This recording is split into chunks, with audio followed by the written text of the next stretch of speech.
My hands trembled as I slowly bent down to peek under the white tablecloth. My 8-year-old granddaughter Lily had just whispered in my ear, "Grandma Martha, look under the table at Daddy's wedding." I didn't know what to expect, but the serious look in her innocent blue eyes told me it was important. The elegant reception hall buzzed with chatter and music. My ex-son-in-law Richard was getting remarried today to a woman named Vanessa, just 3 years after my beloved daughter Sarah had passed away from cancer.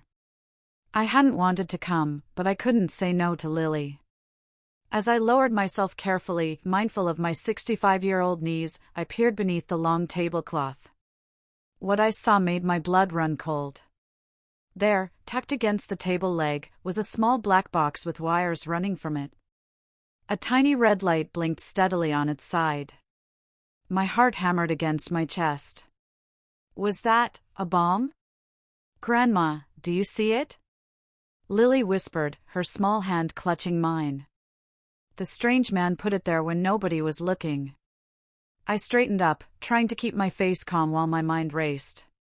200 people filled this room, including my precious granddaughter.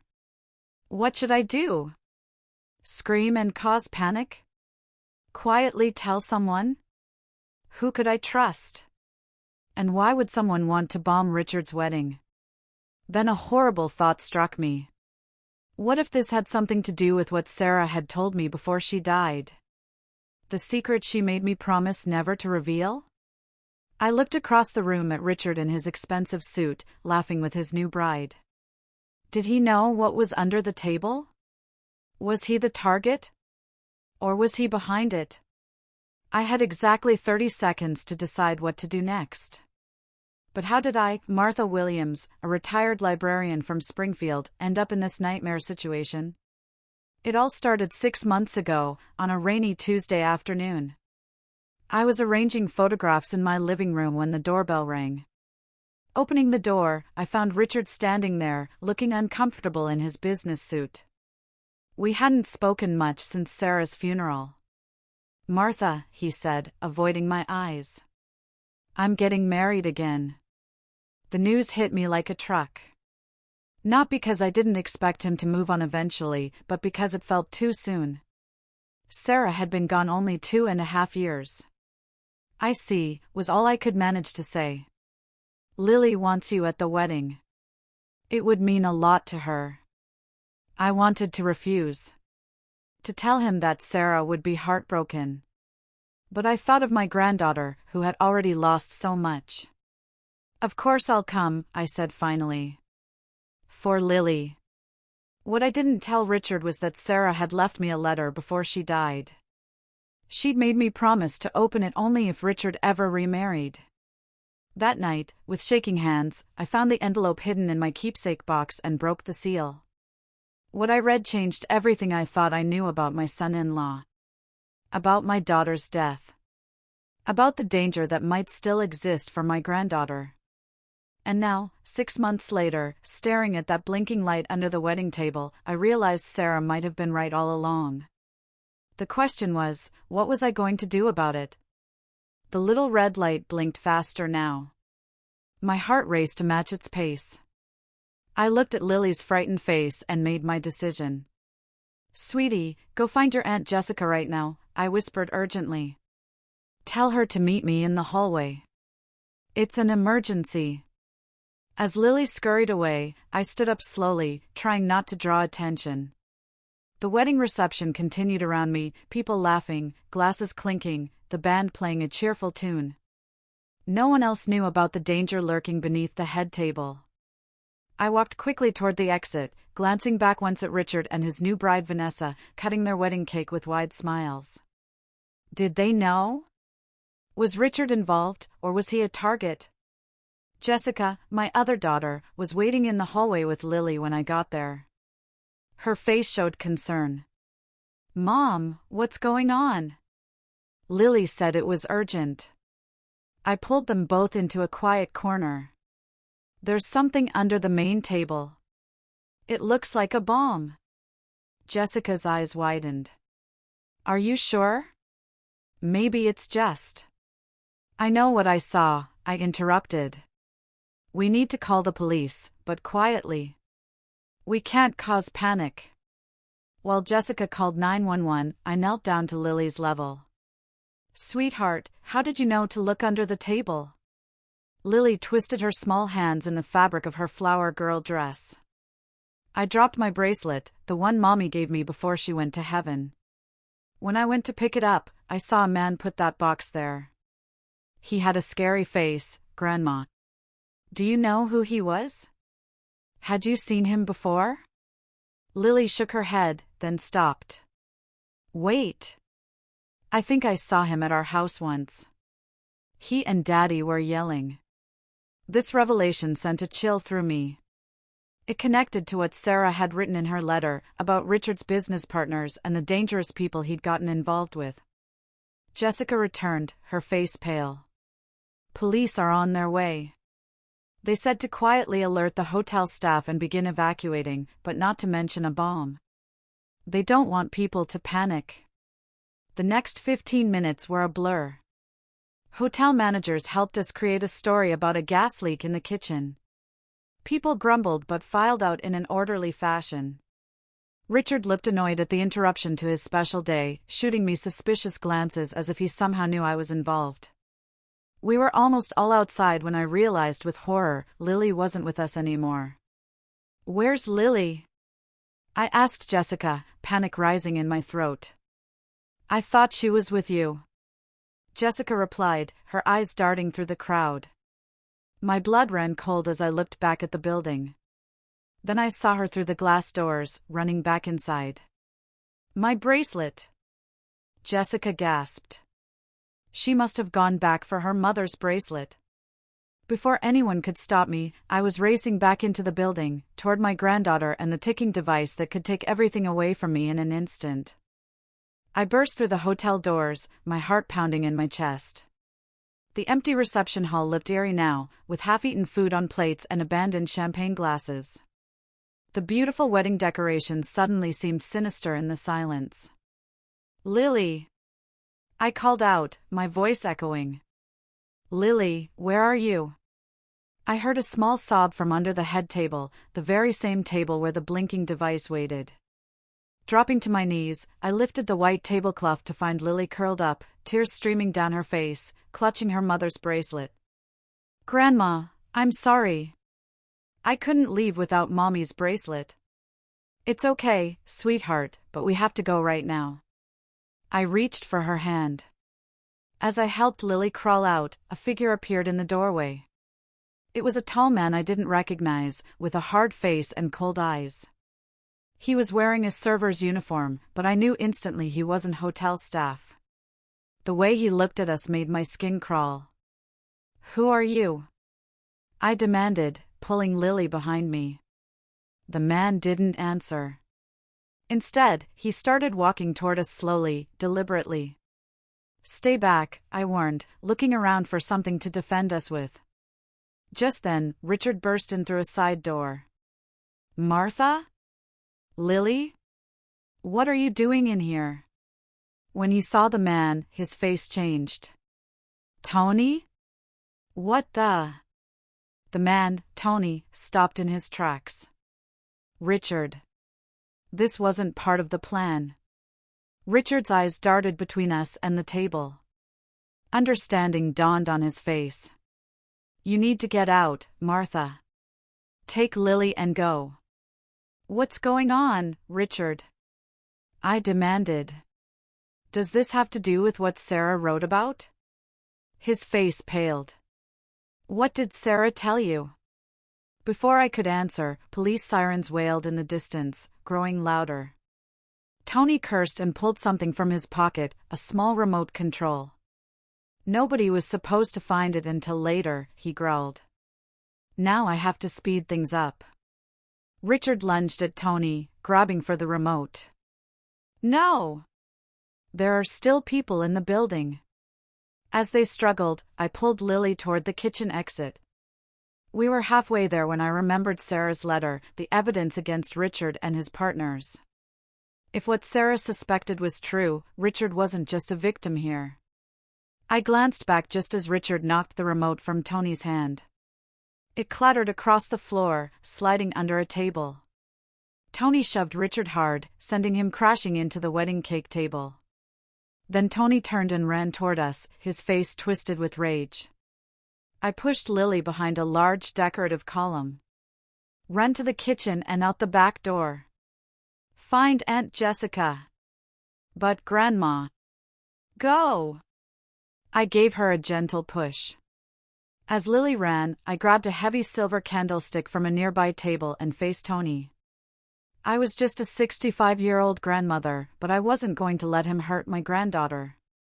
Tony reached me just as a deafening explosion rocked the building, throwing us both to the floor as the ceiling began to collapse above us. Dust and smoke filled my lungs as I struggled to breathe. My ears rang from the explosion, and I tasted blood in my mouth. Chunks of ceiling had fallen around me, but somehow I wasn't crushed. I lay on the floor, dazed and hurting, but alive. Tony was nowhere to be seen. Had he been hit by falling debris? I didn't have time to wonder. I had to find Lily. Lily!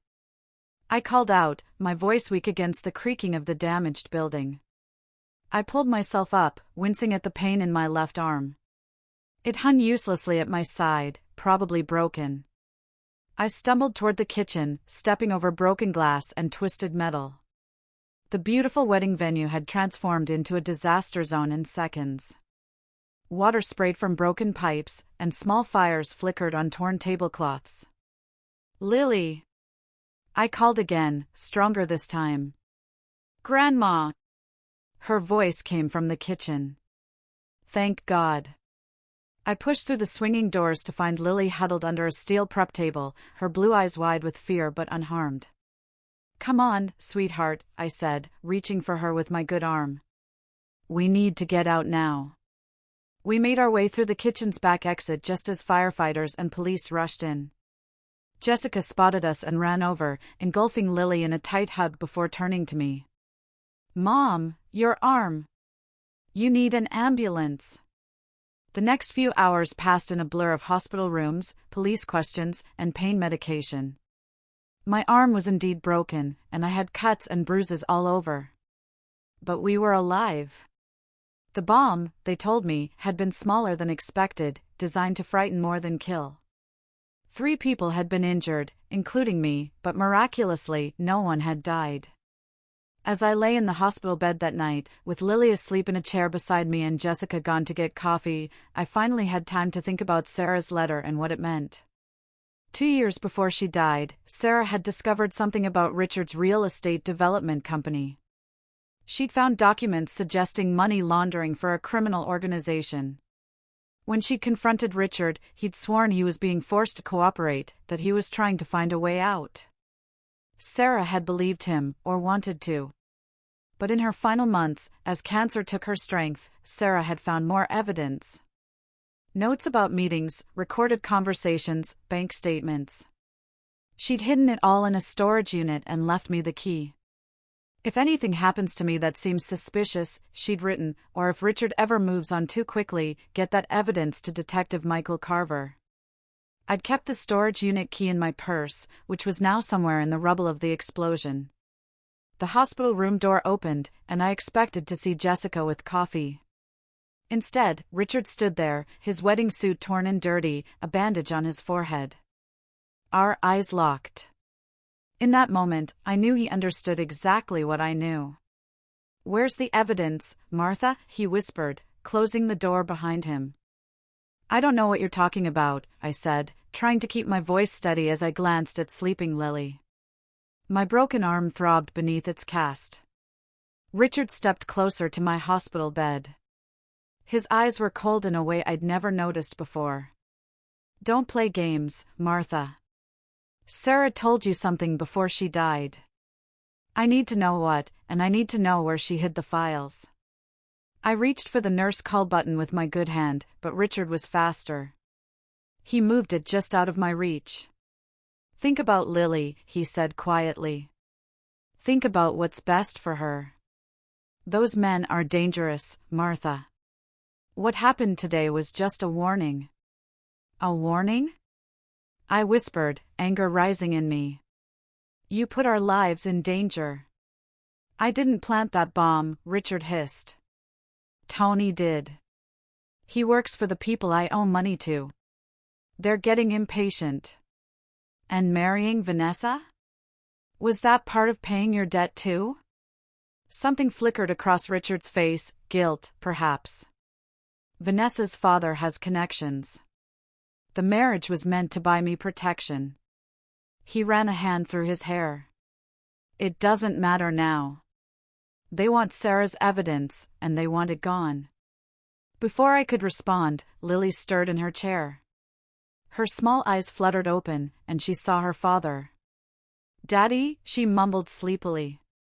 Richard's face transformed instantly into the loving father I had once known. Hey, princess.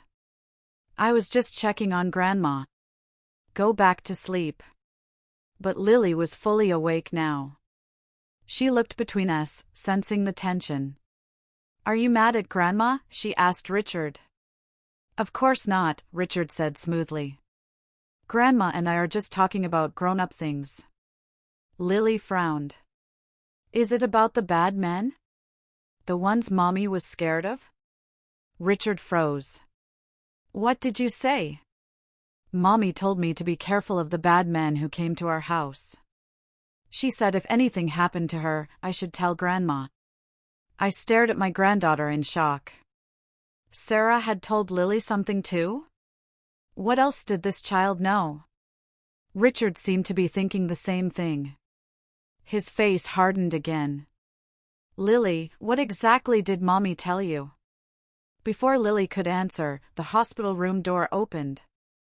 Jessica walked in carrying 2 coffee cups, followed by a tall man in a police uniform. Mom, you're awake, Jessica said. This is Detective Carver. He has more questions about the explosion. Detective Michael Carver. The very man Sarah had mentioned in her letter. Richard's eyes widened in recognition. He backed toward the door. I need to check on Vanessa. I'll come back later. As Richard hurried out, Detective Carver watched him go with narrowed eyes. Then he turned to me. Mrs. Williams, I think you and I need to have a private conversation. There's something you should know about your son-in-law. Jessica took Lily to the hospital cafeteria for ice cream, leaving me alone with Detective Carver. His serious face reminded me of my late husband's, kind but determined. Mrs. Williams, he began, settling into the chair beside my bed, I've been investigating Richard Davis for nearly 3 years. My heart skipped a beat. 3 years? That means. Yes, since before your daughter's death. He leaned forward. We suspected Richard was laundering money for the Costello crime family through his real estate developments.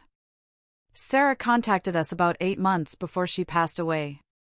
The revelation hit me like another explosion. Sarah was working with the police? Detective Carver nodded solemnly. She was our confidential informant. Sarah was gathering evidence against the Costellos and Richard's involvement. She was very brave. Tears filled my eyes. My daughter had been fighting this battle alone, all while battling cancer.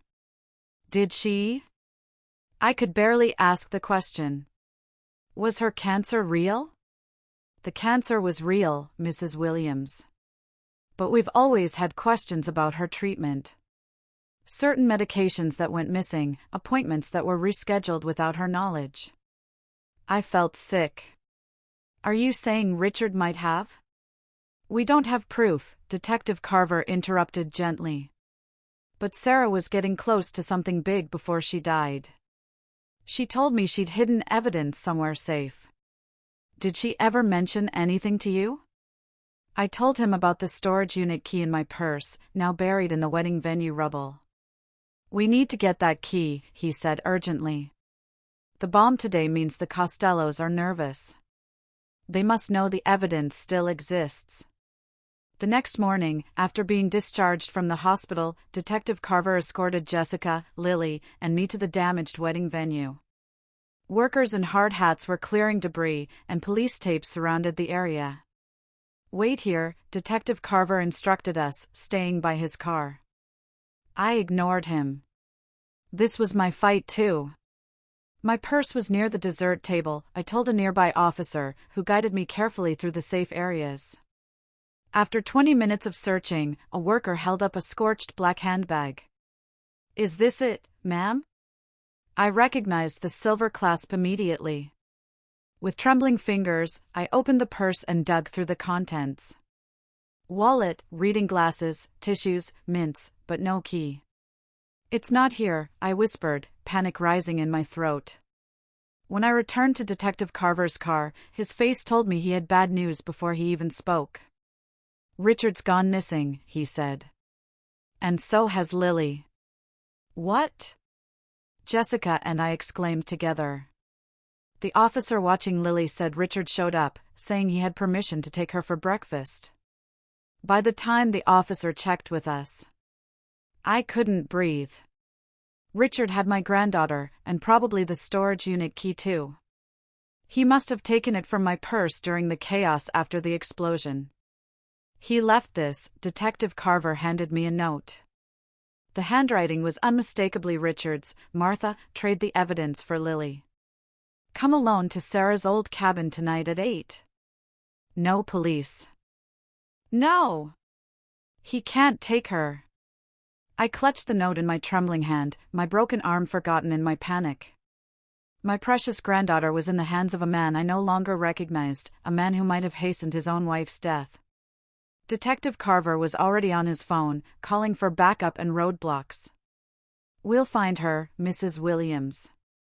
I promise." But I knew Richard was smart. He wouldn't be caught easily, not when he was desperate. And Lily, what was she thinking right now? Was she scared? Did she understand what was happening? "I have to go," I said firmly. "I have to meet him." Jessica grabbed my good arm. "Mom, you can't. It's too dangerous. Let the police handle this." Detective Carver shook his head. "Your daughter's right. Richard is cornered, which makes him unpredictable. We need to handle this carefully." But as I looked at Sarah's picture on my phone, her smiling face, so like Lily's, I made my decision. Sarah trusted me with this. She trusted me to protect her daughter. 3 hours later, I was sitting in Detective Carver's unmarked car, a wire taped to my chest and hidden under my blouse. We had a plan. I would meet Richard at Sarah's cabin in the mountains, a small retreat she'd bought years ago for weekend getaways. The police would surround the area but stay hidden.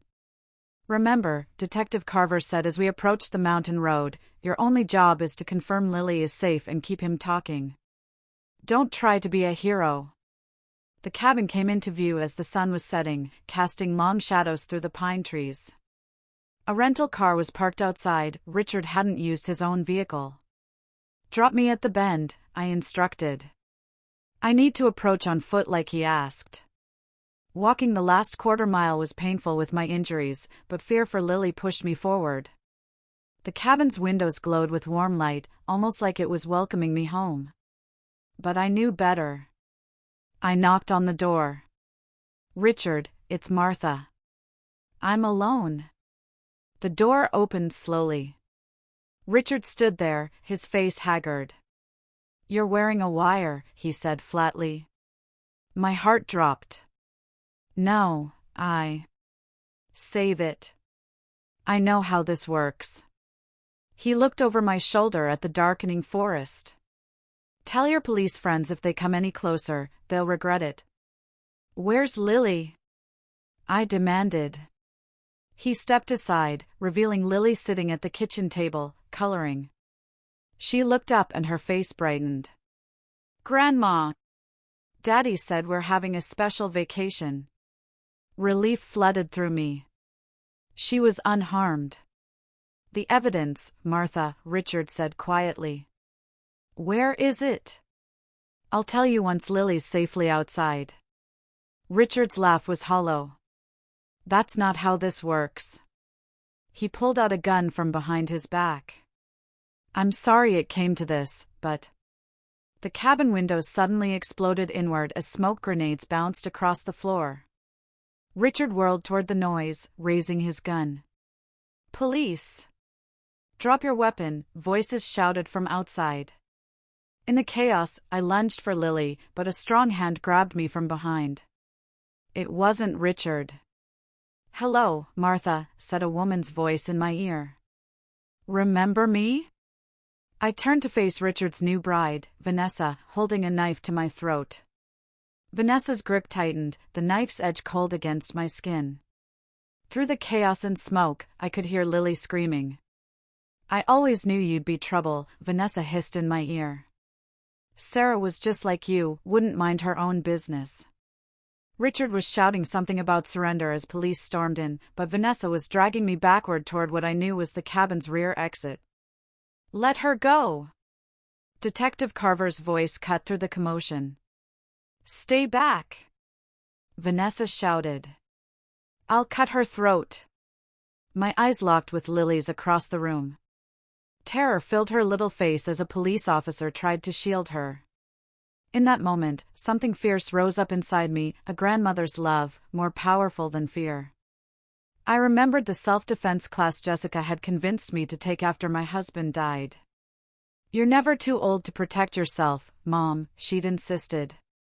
With my good arm, I grabbed Vanessa's wrist and jerked my head backward, connecting with her nose. She screamed in pain, her grip loosening just enough. I twisted away as officers rushed forward, tackling Vanessa to the ground. Richard, seeing his plan collapse, tried to run but was quickly surrounded. He dropped his gun and raised his hands. Grandma! Lily broke free from the officer and ran to me. I caught her with my good arm, holding her close, her small body trembling against mine. It's okay, sweetheart, I whispered into her hair. It's over now. Later, at the police station, Lily slept on a couch in Detective Carver's office while Jessica and I sat with cups of bitter coffee. The adrenaline had worn off, leaving me exhausted and aching. Richard and Vanessa are both in custody, Detective Carver explained. But we still need that evidence. The Costello family has deep connections, without solid proof, they might walk. I sighed, absently rubbing my cast. The storage unit key is gone. Richard must have taken it. Maybe not, Jessica said suddenly. She looked at Lily's sleeping form. Mom, remember what Lily said at the hospital? About how Sarah told her things too. A light bulb went on in my mind. I gently woke Lily up. Sweetheart, did Mommy ever give you anything special to keep? Something secret? Lily rubbed her eyes sleepily. You mean like the special necklace? My heart jumped. What necklace, honey? The one with the tiny key. Mommy said it was magic and would keep me safe. But I should only show Grandma if bad men came. Jessica and I exchanged shocked glances. Where is this necklace, Lily? I asked gently. I'm wearing it. She pulled a thin silver chain from beneath her shirt. Hanging from it was a small key, identical to the one I'd lost. Detective Carver leaned forward. Sarah gave you a backup key, he said, admiration in his voice. The next morning, we opened the storage unit. Inside was a waterproof safe containing files, recordings, and a detailed journal in Sarah's handwriting. Enough evidence to bring down Richard, Vanessa, and the entire Costello operation. As we drove away from the storage facility, Detective Carver's phone rang. His face went white as he listened. What is it? I asked when he hung up. Richard's escaped custody, he said grimly. And he left a message. He says he's coming for Lily. Safe house, Detective Carver announced, making a sharp U-turn that pressed me against the car door. We need to get you and Lily somewhere secure immediately. My mind raced with terrible images of Richard finding us, taking Lily. How did he escape? Weren't there guards? He had help, Carver said grimly. We suspect someone in the department is on the Costello payroll. Richard was being transferred to the county jail when the transport van was ambushed. Jessica clutched Lily closer in the backseat. What about Vanessa? Is she free too? No. She's still in custody, but refusing to talk. Within an hour, we arrived at a small farmhouse 30 miles outside the city.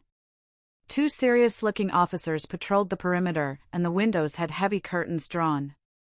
You'll be safe here, Detective Carver assured us. No one knows about this location except my most trusted team members. The farmhouse was simple but comfortable, with faded floral wallpaper and well-worn furniture. Lily seemed to think it was all an adventure, exploring every corner while Jessica unpacked the few belongings the police had gathered for us.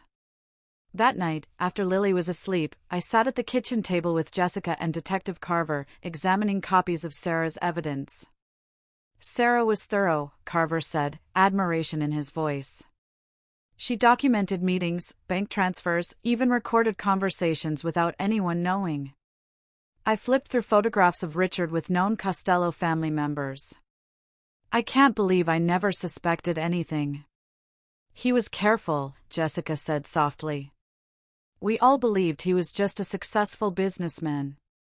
Among the papers was a medical file. Detective Carver hesitated before sliding it toward me. You should see this.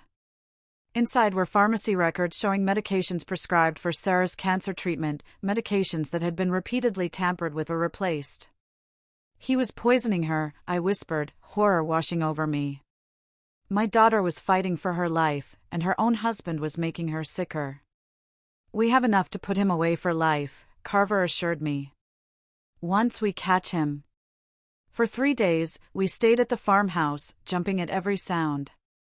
Lily's bright spirit was the only thing keeping us from falling apart completely.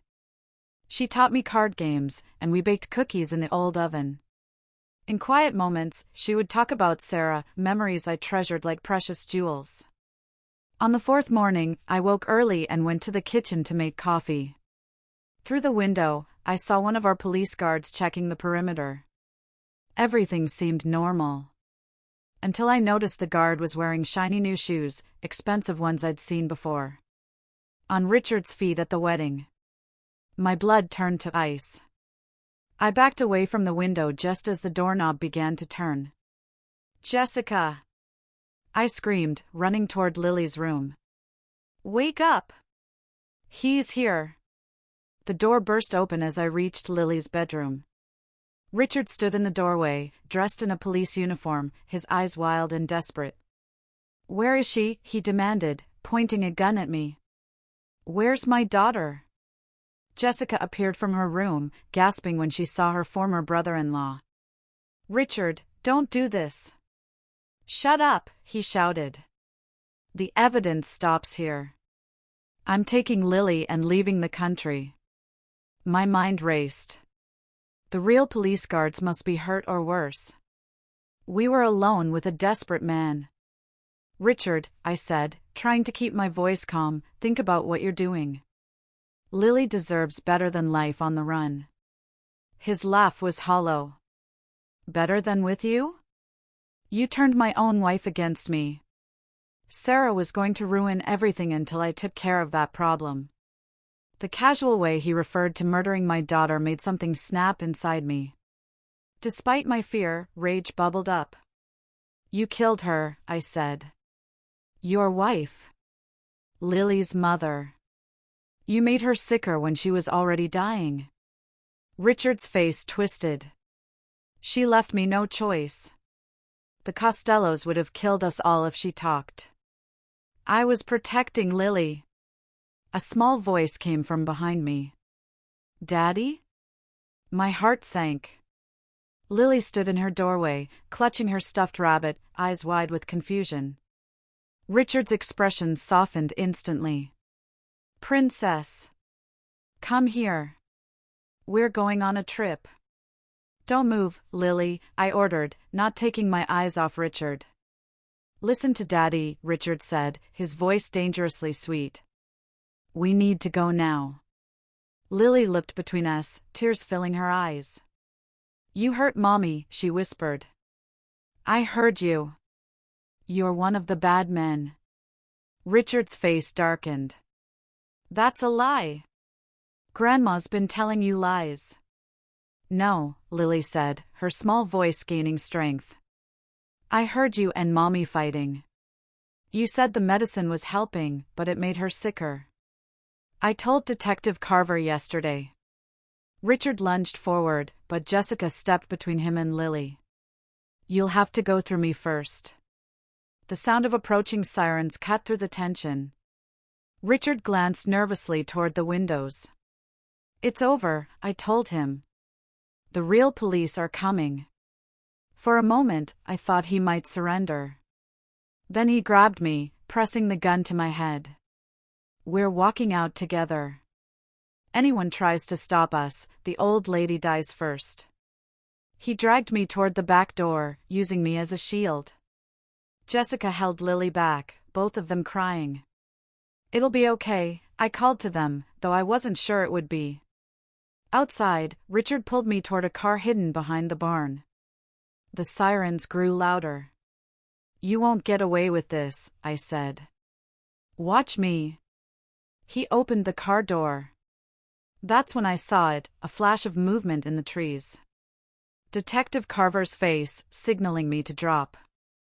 I let my body go limp, falling to my knees despite the pain that shot through my injured arm. Richard, surprised, tried to pull me up. The shot rang out, clean and precise. Richard crumpled beside me, the bullet hitting his shoulder. More officers swarmed from the trees, surrounding us. Hours later, at the hospital where they treated my reopened arm injury, Detective Carver explained everything. We suspected someone had compromised our safe house. When Lily told me about overhearing her parents' argument, we set a trap. The officers guarding you were undercover agents. You used us as bait? Jessica asked, outraged. I volunteered, I admitted. After Lily told us what she knew, I agreed to help catch Richard once and for all. Jessica stared at me in shock. Mom, you could have been killed. Before I could respond, a nurse entered with an urgent expression. Detective Carver? There's been a development. The prisoner, Vanessa Davis, she's escaped custody. Escaped? How is that possible? I clutched the hospital bed rail, my newly rebandaged arm throbbing.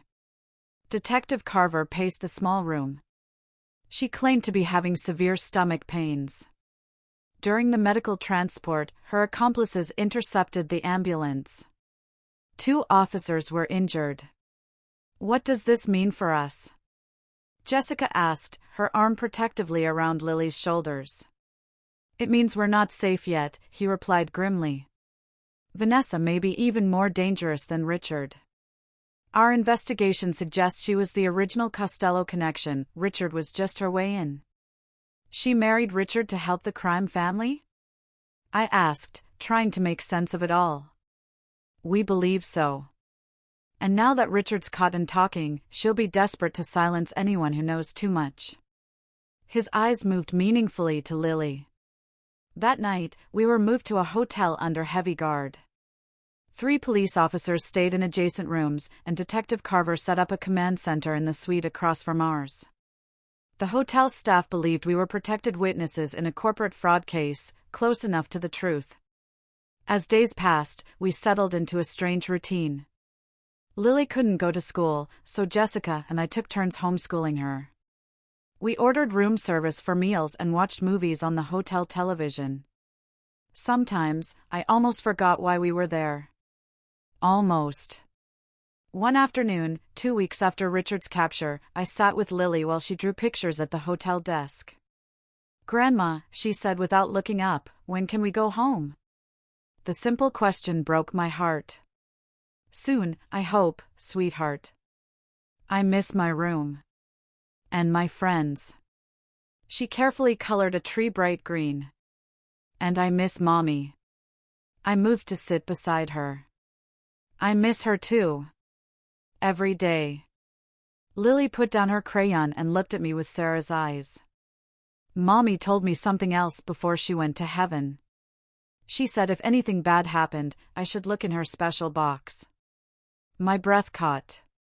What special box, Lily? The one with butterflies on it. She kept it in her closet behind her winter boots. How had I missed this when cleaning out Sarah's things? Do you know what's inside it? Lily shook her head. She just said it was important and only for emergencies. That evening, after convincing Detective Carver, 2 officers escorted me to Sarah's old house, now sitting empty since Richard's arrest. Everything was exactly as it had been left, a monument to my daughter's interrupted life. In her bedroom closet, behind a pair of rarely worn snow boots, I found it, a small wooden box with painted butterflies. Inside was a flash drive and a handwritten note: if you're reading this, trust no one in law enforcement except Michael Carver. Vanessa has connections everywhere. The proof is here. Back at the hotel, Carver plugged in the flash drive. It contained photos of Vanessa meeting with known Costello family members, dating back 5 years before she met Richard. There were also bank statements showing payments to several police officers. This changes everything, Carver said. Sarah knew Vanessa was behind it all from the beginning. As we discussed next steps, Jessica came running into the room, her face pale with terror. Lily's gone, she cried. I went to take a shower, and when I came out, she wasn't in the room. My blood froze. The hotel room door had been locked from the inside. The windows were sealed shut. And our police guards had seen nothing. Then my phone buzzed with a text from an unknown number. When I opened it, I nearly collapsed. It was a photo of Lily, unconscious, lying in what looked like a car trunk. The message below read, "Trade the evidence for the girl. Come alone to the old amusement park. Midnight tonight. Tell the police and she dies."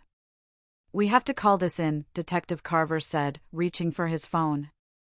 We'll set up a perimeter around the amusement park and... No! I showed him the text again. They said no police or Lily dies. I can't risk it. Jessica was sobbing, barely able to breathe. Who would take her?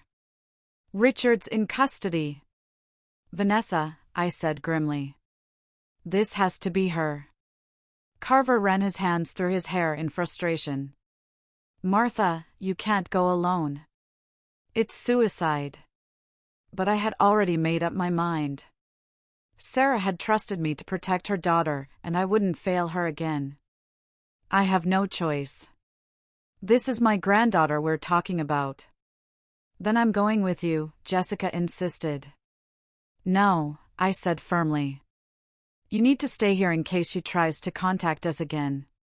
Detective Carver paced the room, then stopped suddenly. I have an idea. We won't call in a tactical team, but let me put a tracker on you. My partner and I can stay far back, they'll never know we're there. It was a risk, but a necessary one. I agreed to the plan. The hours until midnight crawled by. I sat in the hotel room, clutching Sarah's butterfly box, thinking about my daughter's courage. She had known the danger but fought anyway, for justice, for Lily. Now it was my turn to be brave. At 11:30, I drove to the abandoned amusement park on the edge of town. It had closed years ago after a tragic accident, its rusting rides standing like ghostly sentinels against the night sky. The tracker was hidden in my watch, and Detective Carver and his partner would be following at a distance. I parked at the broken entrance gate and stepped out into the cool night air. The silence was eerie, broken only by the creaking of metal as the wind moved through the dilapidated structures. I'm here. I called out, my voice echoing. I brought what you wanted. A figure emerged from the shadows of an old carousel. Vanessa. Her elegant wedding appearance was gone, replaced by dark clothing and a hard expression. Where's Lily? I demanded. Safe, she replied coldly.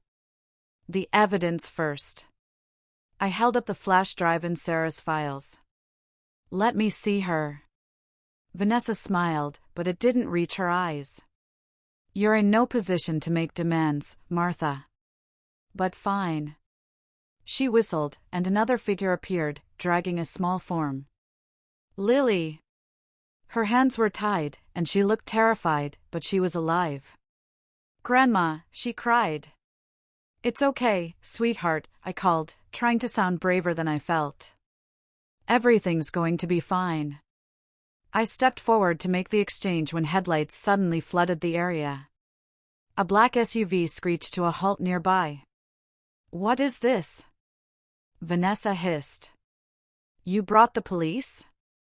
No, I started, but the doors of the SUV swung open. Men in suits stepped out, guns drawn, but they weren't police.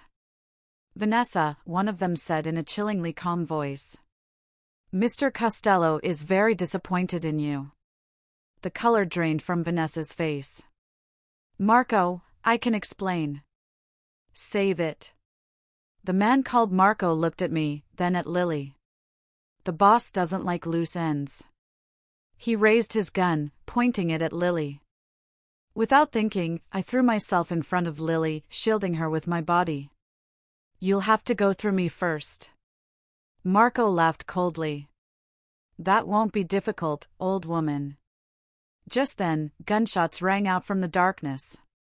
Detective Carver and his partner had arrived. In the chaos that followed, I grabbed Lily and pulled her behind an old ticket booth. Vanessa screamed as one of the Costello men grabbed her arm. You betrayed us, Marco snarled at her.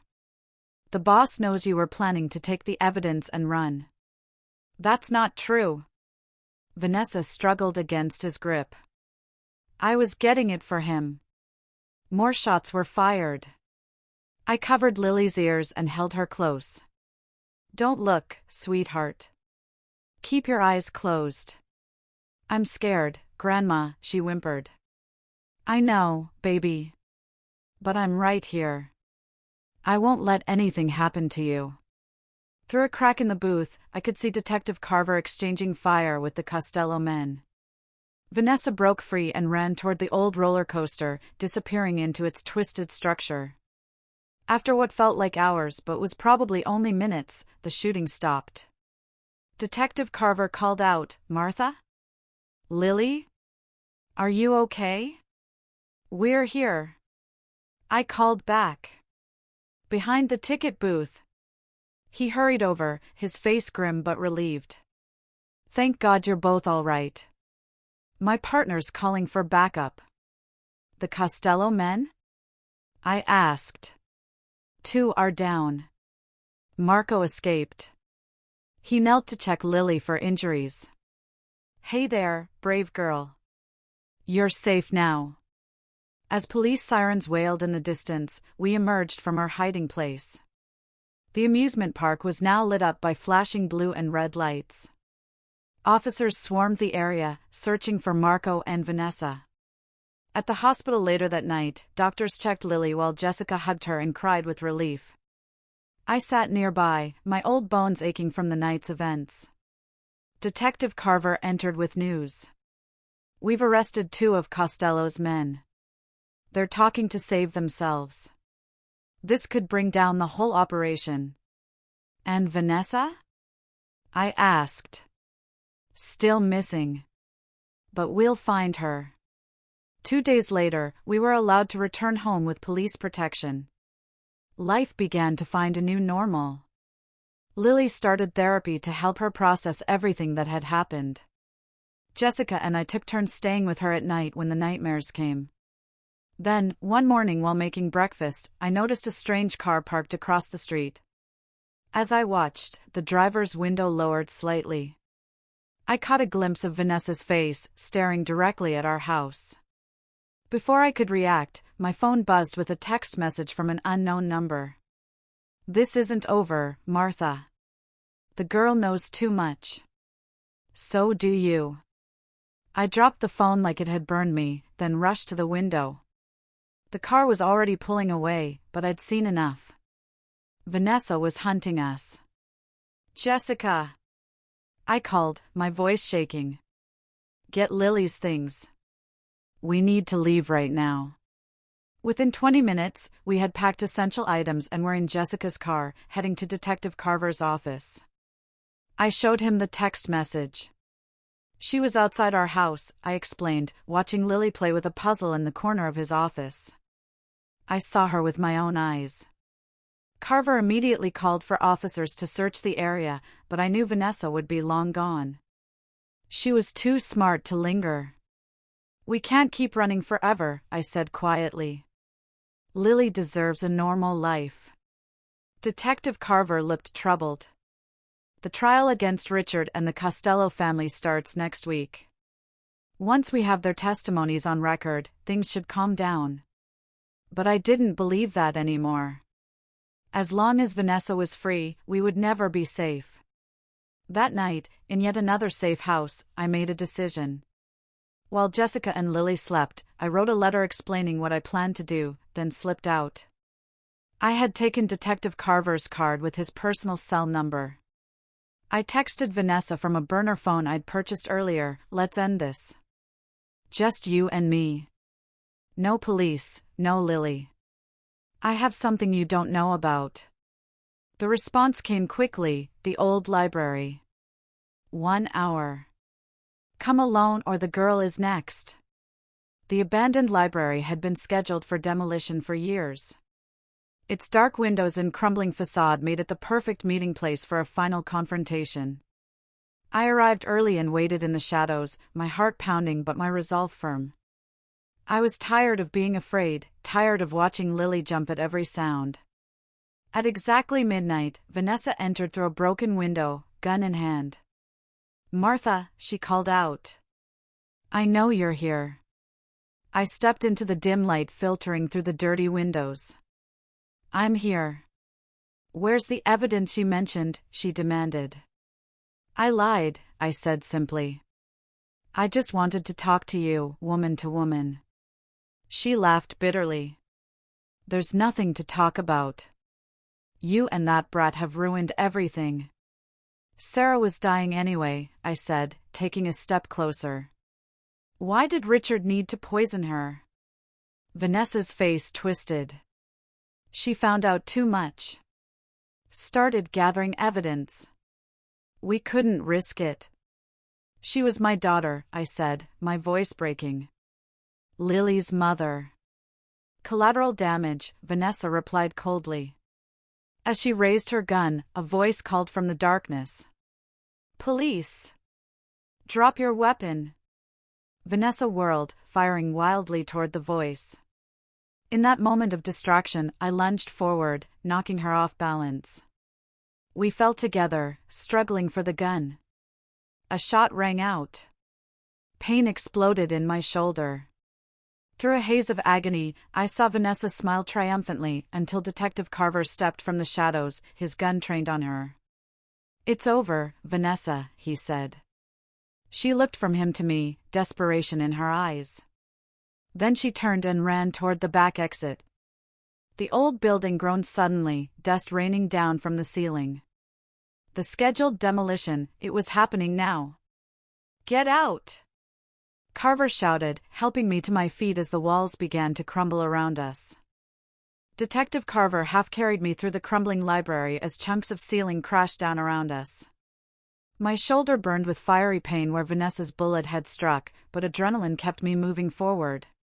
"What about Vanessa?" I gasped as we stumbled toward the exit. "My team will catch her," Carver replied, pushing me through the door just as a massive section of wall collapsed behind us. Outside, police cars surrounded the building, their lights painting the night in red and blue. Paramedics rushed to help me onto a stretcher. "Did you get my letter?" I asked Carver as they loaded me into the ambulance. He nodded. "That's how I knew where to find you. But going alone was foolish, Martha. I had to end this," I whispered before the pain medication pulled me under. I woke in the hospital to find Jessica and Lily beside my bed. Lily's small hand was warm in mine. "Grandma, you're awake!" Lily exclaimed, her eyes bright with tears. I was so scared. I'm sorry, sweetheart, I said, my voice raspy. I just wanted you to be safe. Jessica looked exhausted but relieved. Detective Carver told us everything. Mom, you could have been killed. What happened to Vanessa? I asked. Detective Carver entered the room, carrying a small bouquet of flowers. The building collapse trapped her inside. By the time rescue crews reached her, she was badly injured. She's in custody under guard at the hospital across town. And the Costellos? Marco gave us everything after we caught him trying to flee the country. Between his testimony, Richard's confession, and Sarah's evidence, the entire family is facing federal charges. It's over, Martha. Really over this time. 3 months later, I stood in the courtroom as Richard was sentenced to life in prison for Sarah's murder. Vanessa received 30 years for her crimes. The remaining Costello family members were convicted in a separate federal trial. Our lives slowly returned to normal. Lily went back to school. Jessica returned to her job. My shoulder healed, though it ached when rain was coming. Most importantly, the nightmares that had plagued Lily began to fade. On a warm spring afternoon, exactly 1 year after Richard's wedding day, we visited Sarah's grave. Lily placed flowers beside the headstone while Jessica and I stood hand in hand. I miss Mommy, Lily said, but I'm glad the bad people can't hurt us anymore. Your mommy would be so proud of you, I told her. You were so brave, just like she was. As we walked back to the car, Lily skipping ahead, Jessica squeezed my hand. Mom, I've been meaning to ask you something. That day at the wedding, how did Lily know to tell you to look under the table? I smiled, remembering. Sarah always taught her to notice things that seemed out of place. Lily saw the man plant the device and knew something was wrong. She trusted me to help, just like I trusted her when she showed us the key necklace. We saved each other. Family, Jessica said simply. Yes, I agreed, watching Lily chase a butterfly across the cemetery grass. Family is our greatest strength. In Sarah's final letter to me, she had written words I now understood completely. Sometimes the bravest thing isn't fighting alone, but trusting others to fight beside you. In the end, that's how we had won, together.